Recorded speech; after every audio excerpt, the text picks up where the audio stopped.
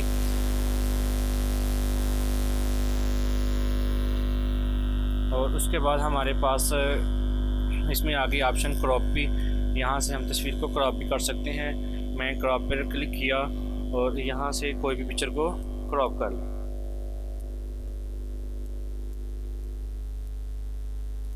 और उसके बाद आप क्रॉप भी आए और क्रॉप टू शेप, आप इसको जो क्रॉप किया होगा आप उसको शेप में भी कन्वर्ट कर सकते हैं।